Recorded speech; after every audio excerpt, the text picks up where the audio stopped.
Welcome to the Small Business Sisterhood podcast. I'm your host, Pepper Makepeace, an online business strategist for female solopreneurs and side hustlers, and the founder of the Small Business Sisterhood, an online membership community serving small business owners in the first stages of business.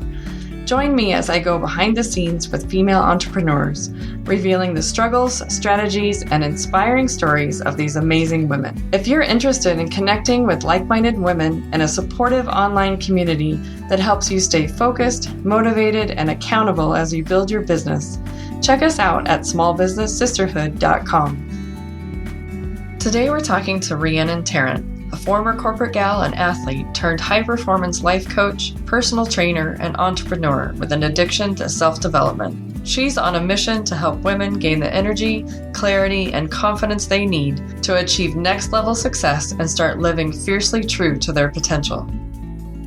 Well, thanks, Rhiannon, for being on the podcast today. I'm so excited to talk to you and learn more about your business. Thanks for being here. Thanks so much, Pepper, for having me here. I'm really excited to chat with you today. Super. So tell everybody a little bit about you and your business. Okay, so I'm Rhiannon, aka Coach Rhi. It's just a lot easier for people to find than spelling out my long name. And I'm a high-powered performance coach for ambitious, self-making women. So women who have businesses, who are solopreneurs, even women who are in the corporate land and want to kind of climb the ladders to exec positions and stuff like that. And basically the whole premise of what I do is I help women feel better physically, mentally, and emotionally so that they can show up and kick ass every single day on repeat and actually start living fiercely true to their potential. I love that. Those pieces are so important and often get neglected. So I think that's super important work that you're doing, and I'm sure it has a huge impact. Absolutely. And you and I have kind of chatted about this before, but especially in the realm of business ownership and building a business and operating a business, there are so many courses and programs and coaches that are out there selling services and programs and stuff to help people build up websites and SEO and, the systems within the business. But I found that there was nothing like that was actually geared towards the woman herself to help her sustain things. Because at the end of the day, if we're not taking care of ourselves in the ways that we need to, nothing around us is going to get done, or it's not going to get done, like I always say, to the full potential. So it's what I do is really the you coaching.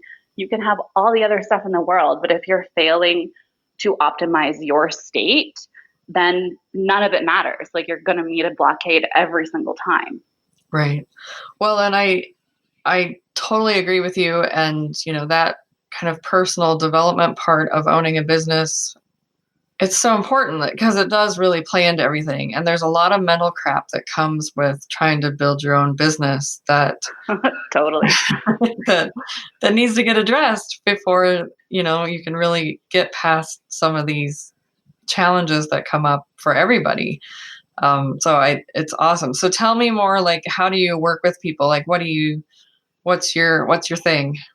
So I've got these 4 pillars that are pretty awesome. They're the high-powered performance pillars, and they kind of encompass the strategies and the tools and the tactics and everything that help my clients optimize whatever it is that they need the most. And usually it's a combination of all 3, the physical, the mental, and the emotional component. So the first pillar is called the catalyst. And this one is really like you're matching your gasoline. It's there to kickstart you and to keep you going and progressing through everything else that you do. So this is kind of like where we get after the physiology. We boost cognition, brain function, physical energy. I mean, I'm sure that you can relate to this. Even I have days like this where my brain wants to work, but I'm so physically tired that I'm just not as productive or as effective as I could be. Right. Or vice versa. Sometimes you can have the physical energy, but you've got a brain block. You're just you're not able to get into that zone. You've got creative blocks, whatever it is. So this is where we tackle all of that. And I think it's really kind of the foundation to everything else.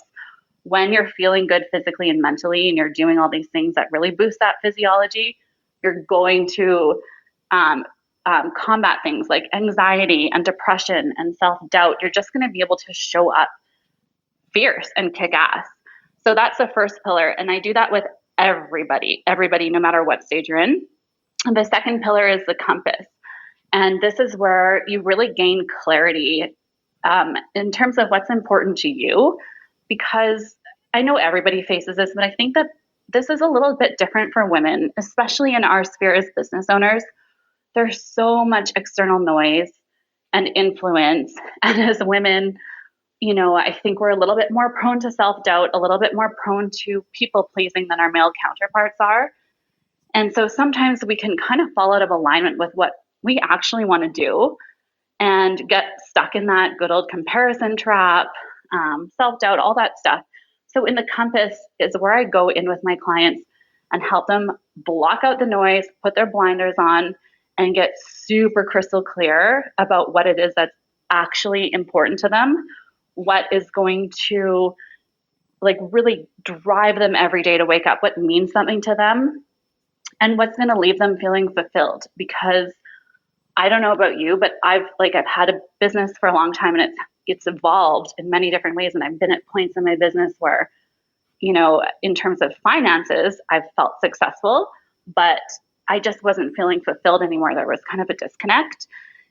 And I mean, that just leads to burnout. You can't do that forever. And so compass is where we get super specific about that, so that you know that your ladder is leaned up against the right building of success. You're not going to get to the top of that building and having realized yeah, I've got this and this and this, but I'm not happy. Yeah. And within that too, we talk about strategy. So not just within the business, but within the life. So everything's about crystal clarity when we get to the compass. And then my third pillar that we work through is the cohort. And I think you guys listening, if you were a small business owner, you know how isolating this can be. You are by yourself a lot, in your own head a lot. And I think that is a huge detriment sometimes. And making space to add the right people into your life to keep you going and to give you some solidarity, to give you some friendly competition and guidance is so, so, so important when you're doing what we're doing.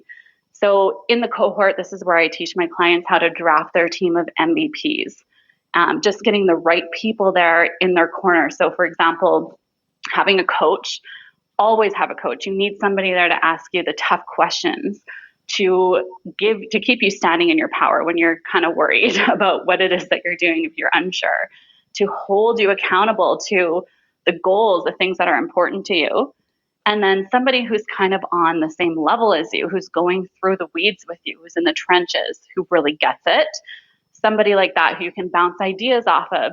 They're going to give you, like I said before, that friendly competition. If one of you guys starts moving ahead and you're dragging ass that week, you got to catch up because you guys started from the same spot.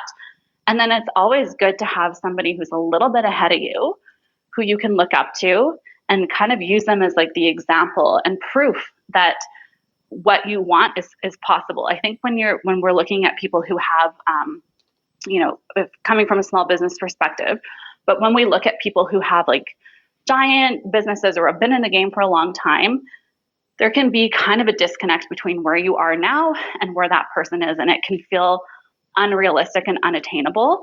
But if we pick somebody who's just a few steps ahead of us, who's enjoying success and is continuing to enjoy success, it becomes more realistic and more doable for us. And it's great to kind of mirror what they're doing and learn from them. And then finally, having somebody who's a few steps behind you or who's just getting started, so that you can help them. It's so important to give back, and you know how much you learn just by helping somebody. It really helps kind of drive the direction that you want to go to when you have somebody who's behind you. So that is the cohort. And then finally, the last pillar that I work with people through is the conveyor. And this is kind of where we bring it all together in what I call personal success systems. So whether, in business, say every Thursday you do your content creation or whatever, it's the same concept, but on a personal level. So what does your bedtime routine look like? What does your wake routine look like? What does like your fueling routine look like for nutrition and fitness and all this kind of stuff? So it's just getting the thought and the behavior patterns on point and dialed in so they are super systematic and basically rinse and repeat. So that's the 4 pillars. Awesome. So in your work, like I know you've worked with a lot of, new business owners and entrepreneurs. Like what would you say would be like the number one across the board? Everybody's kind of dealing with this thing. So everyone is tired. Everybody who comes to me is lacking energy in a big way. And this is what like breaks my heart, because there's so many intelligent, ambitious women with these great ideas and so much capability, but they're being stopped because they feel exhausted. Right. So the physical energy thing is huge. And then I'd say the second biggest one is just that self-doubt, being trapped in that place of self-doubt, and just not having the clarity that you need to really go forth and stand behind what it is you want, and just like, go balls to the wall with it. And I think that, that's a symptom of the environment that we live in, with access to absolutely everything and everyone. And it just really dilutes what we're going after, and can make you question everything about a million times a day. So yeah, I'd say the physical energy and the self-doubt. And then, with that, I think you start worrying. And so I hear about a lot of anxiety, even some depression and stuff that comes with that. So yeah, top 3: physical energy, self-doubt, and the resulting kind of mental, I guess I should say, unrest. Yeah, that sounds familiar. Right? Yeah. So, I mean, that's really interesting. And I think, there's that whole hustle culture of if you're not hustling all the time, then you're not a real entrepreneur or something. And, I've really in the last, I don't know how long, but really looking at working less and doing more with the time that I do spend. But I think that there's still kind of that in the back of my head that it's like, if I'm not working my ass off and not sleeping and, just really hustling, then I'm not truly, in this game kind of thing. And how do you feel about like that hustle culture? Okay. So yes, yes, and yes, and yes. I totally feel you. And I actually just wrote a post about this, how rest is part of this formula. And we downplay the importance of rest so much. And it's interesting because I've always known this and preached this. Like before I started the high performance coaching, I had the company Fempire Fitness, which is female fitness coaching. And so I'd always tell my clients, like the rest portion that I program for you is just as important as the workouts themselves. Without that rest, you don't actually get to adapt. You don't actually get to kind of assimilate all the work that you've done and make it part of you. You just keep kind of coming up short if you don't re-up at some point. And the same holds true for us on a on a mental and emotional level also. And this is kind of an interesting thought, but I was having a discussion with one of my girlfriends who's in the yoga community and kind of like the yin to my yang. She's more zen. I'm more like hardcore badass. Let's go. But she put it to me, we were talking about being on our periods and how obviously there's a huge biological process happening during that week. But our society has still conditioned us, or at least given us messaging where it's like, you still go, go, go. And you see, commercials and ads for feminine hygiene products, and they're showing women who are like swimming and like going and doing all the stuff. And it's great on one hand, because I don't think that something like that, like our biology, should hold us back. But at the same time, it reinforces this idea that there's no time for rest. There's no excuse for rest. There's no need for rest. And during that week, we absolutely need to rest. Like there's so much stuff going on. So when we continue to brush over that piece, the rest, the recovery piece, you're going to end up burned out. And there's just so many physiological processes linked to that. So, obviously like the physical fatigue, but the mental and emotional side of it also. And you just cannot be a productive, confident, badass business owner if you're not taking time to rest. So in terms of hustle culture, I think that's kind of a bunch of BS. Like, yeah, you've got to work hard. You've got to have a plan. You can't just like let yourself off the hook, but it can't be a 24/7 thing. It's just not sustainable. Like, that's not how we're built. Well, and like you said, it's not even healthy. Like, it's like we're not performing our best when we feel crappy and worn out. And I know that my brain doesn't work the same when I'm tired as when I'm feeling really energized and rejuvenated. Like, it's like we don't, I don't know if we like just say, yeah, that's true, but I can't really stop. I can't rest. I can't take a break. It's such a weird, like, mental thing. Yeah, the guilt is really. So what would you suggest then for that guilt part? Okay, so this is one of my favorite things, and this applies to guilt and all the other crap that holds us back. And of course, I'm a feminist, and of course, my coaching has a feminist twist to it. So this is happening. But I use the phrase flip the script with my clients and with myself to recognize that a lot of that stuff, can I swear on here? You can edit it out, I suppose. A lot of that stuff is a bunch of bullshit. You know what I mean? So like this whole idea of guilt and shame over taking rest and like human needs, that's the kind of stuff that holds us back and just adds to the turmoil and adds to the things that, prevent us from creating that high powered output that's going to help us excel. And so I use that term flip the script when it comes to things like guilt, when it comes to things like people pleasing, even on my own shit in my head, the things that limit me. A lot of these things are here in our heads because we've been conditioned to believe them to be true. And we don't even know that they're not. The tapes have been playing for so long that we can't recognize that they're not true. It's just a repetitive pattern that we've accepted to be true. So when it comes to feeling guilt and shame, a good way to flip the script on that is to just be like, look at all of the products that exist to help us avoid resting. Coffee, espresso, caffeine pills, this supplement, that supplement. If we as human beings were meant to go and not rest, we would not have a market for any of those things. Right. So just different ways to kind of take what your brain is telling you, what's been hardwired in there after lots of practice, and literally flip it. Can you just like remind us every day that it's okay to rest? Absolutely. Like this is kind of, I don't know if this is kind of off topic, but here's an example. So sleep is near and dear to my heart. It's in my top 3 favorite things for sure. And I feel a tremendous amount of guilt around taking naps during the day. And my boyfriend actually tells me like he thinks I must have been like Spanish in another life because the siesta and starting late is kind of my jam. But here's what I've noticed. I'm always trying to learn from things that I'm doing and the result of doing it or not doing it.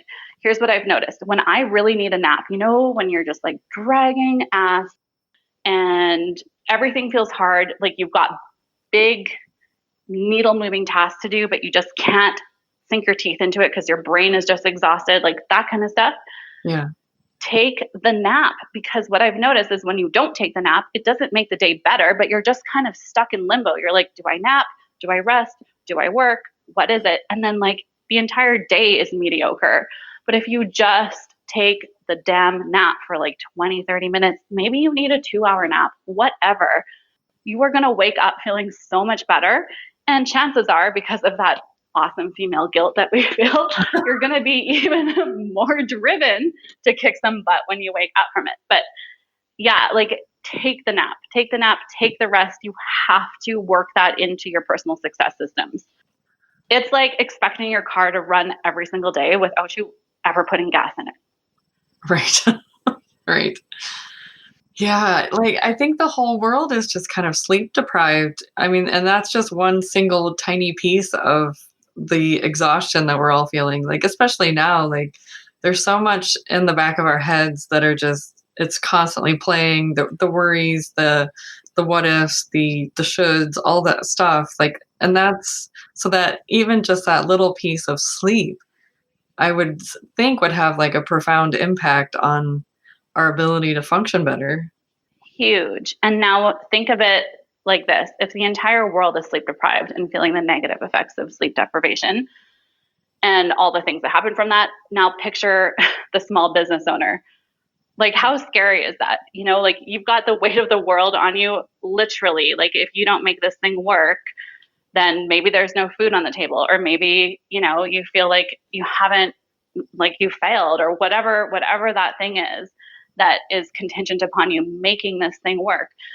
How do you do that when you're sleep deprived? And this all, like the 4 pillars that I was talking about, they all kind of play into each other. So sleep deprivation, obviously bad, but guess what helps with sleep and sleep quality and your ability to fall asleep faster and get longer sleep is fueling your body properly with good nutrition and the right kind of physical activity every single day. All those things are going to just kind of loop back into each other, and it's a great cycle when you get them dialed in. So yeah, I forgot what your original question is, but this is what happens. I could talk about this stuff all day. No, you're good.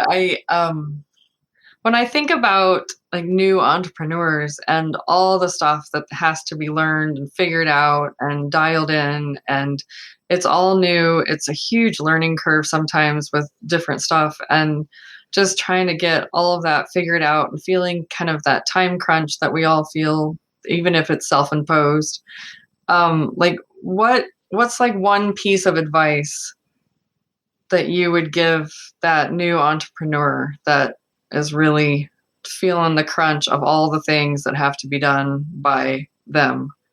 Okay, so overwhelm, a huge thing. That's a big thing I deal with my clients, and how to overcome that. And that piece really lies in that compass pillar, where you just have to get super crystal clear about where it is you're going and what exactly needs to be done. I love teaching my clients how to exercise constraint. And I love this quote. The book, The One Thing, they say in this book, just because you can doesn't mean you should. And I freaking love that, because when you're the type of women that we are, like, we are ambitious, we are go-getting, and most of us like could probably be really good at anything we decided to do, really, if we went all in. And so it's kind of a blessing and a curse, because we can do a lot of things, but should we be doing them? Is that all kind of guiding us to the ultimate goal?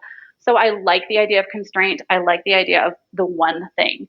When you feel overwhelmed, when you feel like you've got all that stuff hanging on you, just get clear. Go back to your compass, let it guide you. What are like the top 3 things, the top 2 things, the top 1 thing that you need to do today or right now or this week to get closer to your goal? If it does not fall within that category, ditch it. Yes, I would second that wholeheartedly. And isn't that liberating? That's like another opportunity to flip the script on everything we've been told. Do this, do this. And you know, the messaging like, she can be it all, she can do it all, she can have it all. Like, yeah, I guess you could, but you're probably going to feel like crap and not be super happy. Right. I think we need to flip the script on that expectation and be like, you don't have to, nor should you. Just have what you want and do what you know is going to get you there. Absolutely. And I had a thought and now I lost it. Maybe you need more sleep, Pepper. I slept really well. I have a story about, I love telling stories because I think that just makes things stick better with people. So this is kind of how I got here. So as you know, like way back when I was in corporate, yada, yada, yada. Then like all of us, we leave to go do our own thing. And I started my fitness company, and that was great. And then I was in a series of 3 car accidents, none of my fault, by the way. So you guys don't think I'm like a horrible driver. But because of this, I was not able to work out, or at least work out in the way that I usually would. And it really screwed with my head. And literally for about 8 months, I had no energy. Like I could not get off of the couch most days. I was thinking about closing up shop and like going back to the corporate world. I resented everything and everyone, like my clients who are amazing. When anyone would message me or need something, or when it was time to train, I was like, ugh, I just was so disconnected and unhappy. I was depressed. Everything sucked. Everything sucked. And I did not link anything back to that catalyst pillar. But one day I was just reading something randomly, and it was like, I think it was in like a habit app. And it was saying, I think it was like 7 minutes of exercise or something.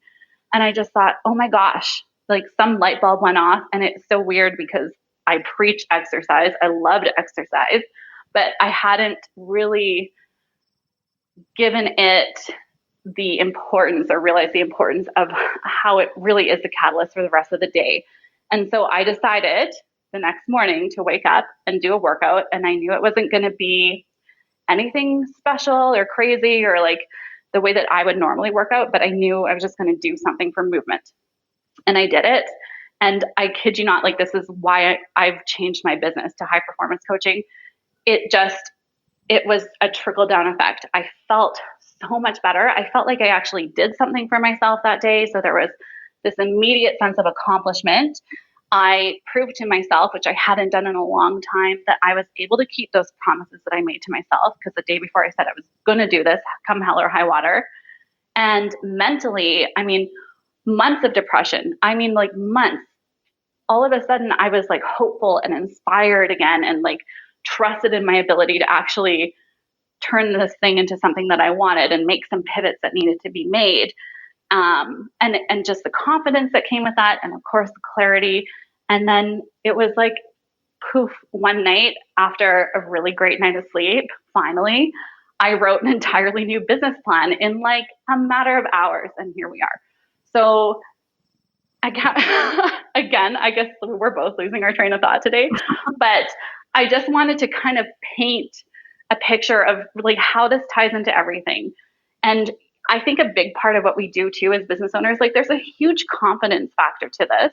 Yeah. If you do not feel confident in showing up, like as a small business owner, you probably are the face of your business to some degree. And like the way that online business works, or any business, like you have to show up and be there. You have to put your face out there. You have to put your voice out there. You have to put your message out there. And that is like a serious place of vulnerability, and it's scary AF.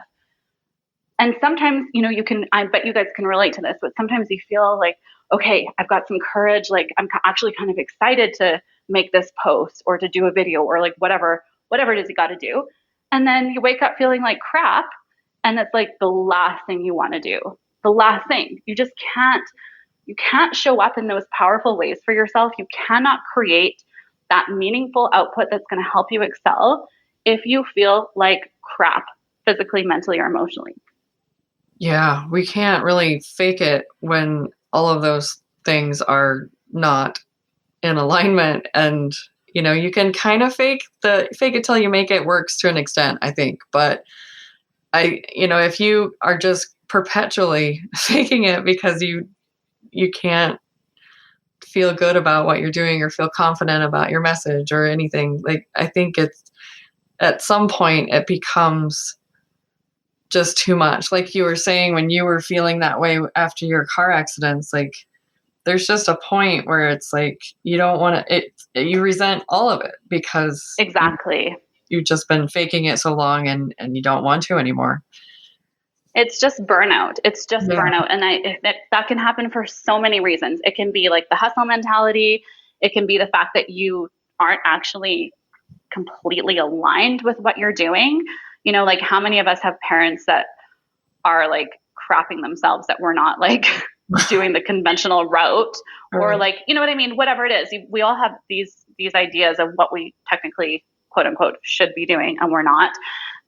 Like there's just so the constant kind of low level fear, if not high level fear, when you are in charge of your own business that is running in the background, and there's like a lot of pressure, right? And so if you're not feeling your best, and I don't just mean like in terms of like waking up and wanting to like click your heels together, but like if you're not with your soul aligned with what it is that you're doing, or you're not giving yourself the break that you need, and just a little tangent, but like how many of you guys you work your butts off all day, or like your head is in the business all the time. Let's put it that way.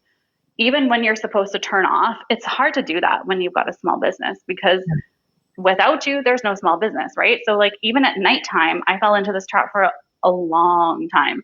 You go to read because you should read, and then you're reading like business related books or learning related books, or you go to listen to a podcast and it's going to be something to support your business, support all of that. There's like no break. There's no off switch. Right. And so, yeah, there's tons of burnout. Now steer me back. We were talking about burnout. We were talking about, remind me. Well, I think burnout was the big thing. And I think when I first started my business, that mindset of like trying to prove ourselves, or like family or friends that don't fully understand what it's like to be an entrepreneur. And like, I know that when I first quit my job and focused full time on my business 10 years ago, I put in 40 hours a week or more, at my desk. And like you said, that continues in your mind for the rest of the day, basically, because I was trying to show the rest of the world, like, I'm really doing this thing. Like, I'm not just, playing on the internet or whatever. But it was like, there was a point where it was like, that's really not what I wanted. I didn't want to trade my 9 to 5 for exactly a 9 to 5 of my own making. Like, that's not what I wanted. So I really had to like think about, now wait a minute, like, do I really want to be working this much, or am I actually productive in this whole 40-hour work week that I've created for myself? Like, what is happening here? Totally. Actually make it what I want it to be and enjoy my life a little more, instead of just trading the 9 to 5 for this other crazy thing that's more like 24/7.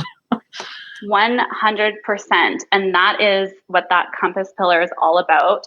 And that's something that I had to do after that horrible 8-month slump I was in, is sit there and be like, what do I actually want? Right. And really, at the end of the day, I think we all start businesses because we want freedom. We want to be able to do what we want, when we want, with whom we want, and know that like there's money in the bank to make that happen. Right. And, depending on how much you want, doesn't matter, but you want those things for yourself. And then I think, the feeling that we all want, and this is what my coaching does, is deliver this feeling of like, you've got this on rinse and repeat. Like, out of all the variables that go into starting a business, you can absolutely control. It's almost like an insurance policy, how you are showing up every single day.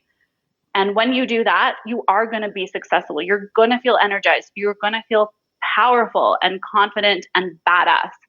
At the end of the day, we all just want to be that high-powered badass, right? That just shows up and like people are like, whoa. And you feel like, whoa, that's what we want. And going through all these things, dialing up, optimizing physical, mental, emotional state, that is going to help you do that.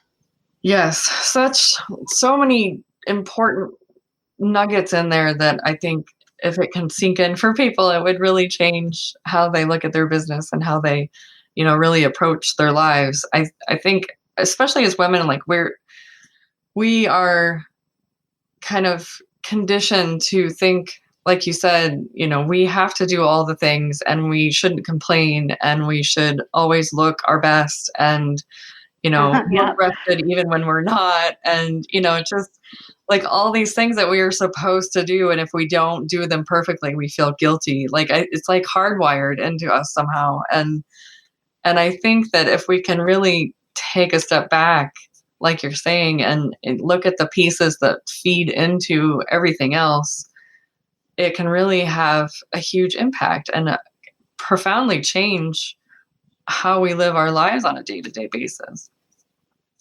Totally.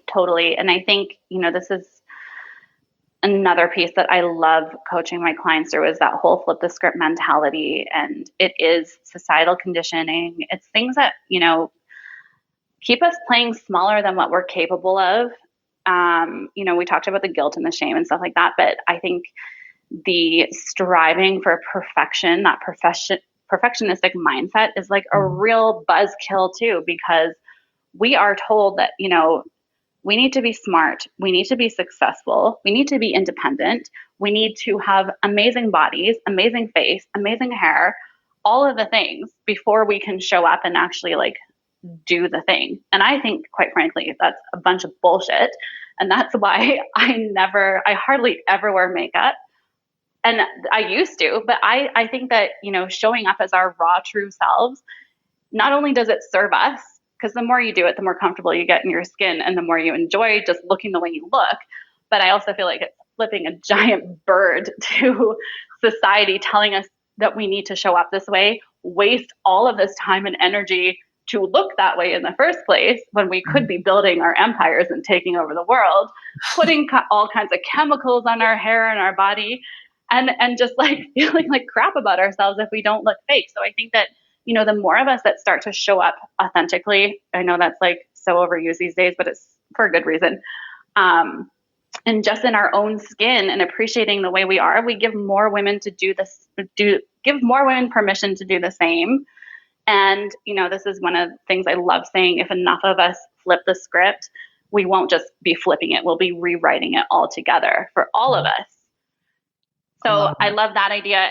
And another piece of perfectionism that I think gets in our way is just thinking all of our work has to be perfect before we can put it out into the world. One of my accountability partners on my MVP team, her and I have this saying, we say, get it 70% good and then go. Because we recognize that's inherent in all of us, especially women, to dwell on perfection. Get it 70% good and then go. Yeah. Well, and I think that perfection, that strive for perfection holds us back because it's never going to be in our minds, even if it's great to everybody else in our minds, it's never going to be perfect. And it's like, if you wait for that perfect moment or that perfect website or that perfect elevator speech or like anything to be perfect, it's never going to go anywhere because exactly. It's not like, and it's not like it's even like a good enough. Like it's awesome. We just can't see it. And it's just really, pushing through that discomfort and that kind of safety net of, well, I'm almost there, but not quite. So I'm not going to do that yet. And that kind of holds us from that vulnerability that comes with being an entrepreneur. And I think if we can just see that for what it is and keep going and accept the discomfort as just part of the thing and move on and not really focus on it, I think we can do so much more. Exactly. And I mean, I think that deep down we all kind of have this inner knowing that that's the case. Yeah. But it's another perfect opportunity to flip the script on that stuff that's playing in your head. And just remember, I tell my students and my clients this all the time, there is actually no such thing as perfection. Like perfection doesn't exist. And I did a whole podcast on this way back when about how perfection is a lie and where this concept came from in the first place. And if you look way back at like its Latin origins and even its like religious origins, it means to complete. It doesn't mean to be without flaw. And so I just think it's so interesting that we've gone down the rabbit hole as like the world as a whole, striving after perfection when there's really no such thing as perfection. And whatever each one of us as individuals assume is perfection, that's completely subjective. What you think is perfect, I might think is god awful, and vice versa. Right. And I think that's so important to remember to keep that in our awareness when we're creating work, when we're showing up as ourselves, when we're looking at ourselves in the mirror, when we're questioning whether or not we can put ourselves out there, is to remember that perfection is a lie anyways. It doesn't exist. There's no such thing. Flip the script on perfection. It's BS, guys. It is so liberating. Once you start seeing these things and flipping the script on them, you just feel like a badass. You're just like, nope, not getting me anymore. And it propels you immensely. Another really huge thing I like to do with my clients is flipping the script on the way that we use exercise and diet. And I don't even really like using the word diet. I prefer fuel or nutrition just because of kind of the negative twist that's been bestowed upon it all these years. But so many women, when they come to me for fitness advice or fitness programs or coaching, their first thing is they want to lose weight, which is, what we've all been programmed to assume we need to do. But isn't that like one of the most disempowering things ever? Like shrink yourself, spend all of your time and energy worrying about becoming smaller when what I like to do is get my clients into their workouts and get them feeling strong and powerful and capable within their bodies. That you will have like a cool byproduct of like changing your physique into a healthier, more powerful one when you're training that way. But I think more importantly is the inner confidence that comes with that. Just this inner knowing that you can do hard shit, that this body is not just like just a body in a bikini. Like, it does things, and nobody can take that away from you, not even pizza. And I think, flipping the script on everything we do so that it serves us. Yeah. Things are no longer disempowering, but they serve us. I love that.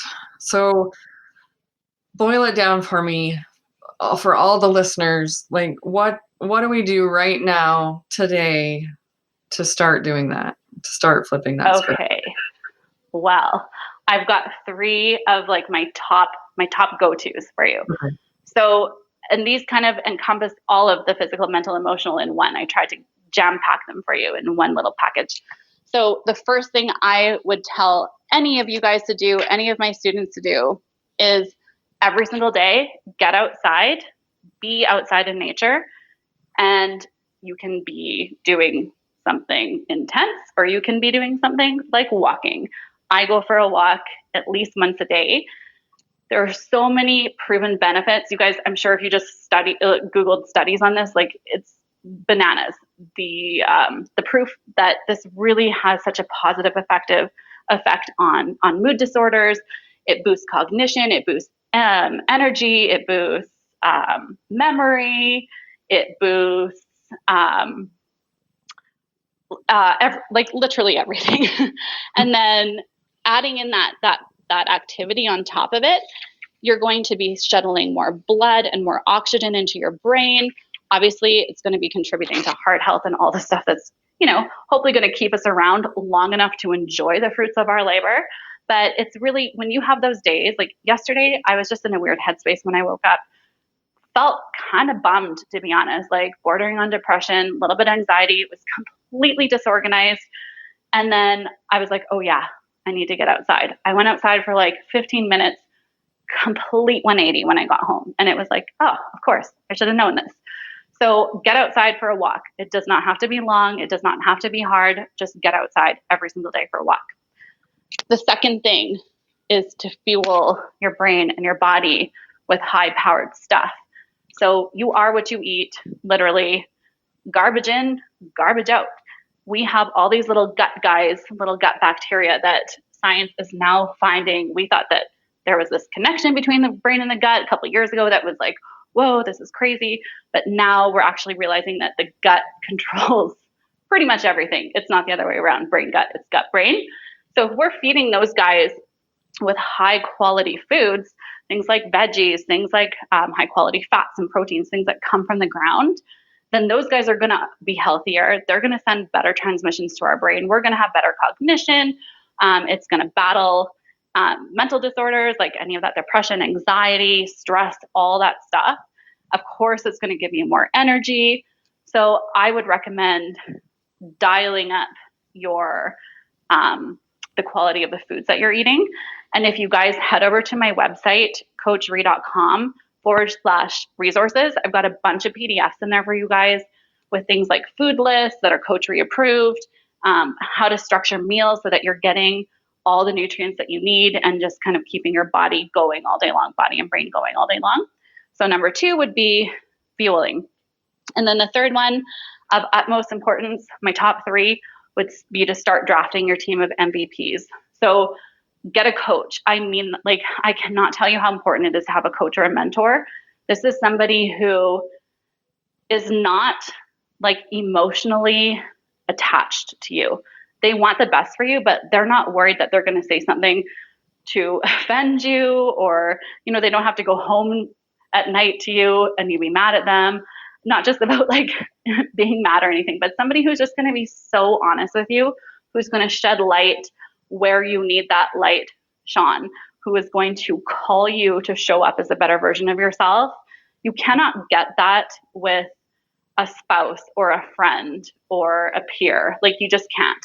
You need somebody who's got the experience, who knows how to pull the best out of you and who doesn't really care if they offend you a little bit sometimes because it's in your best interest.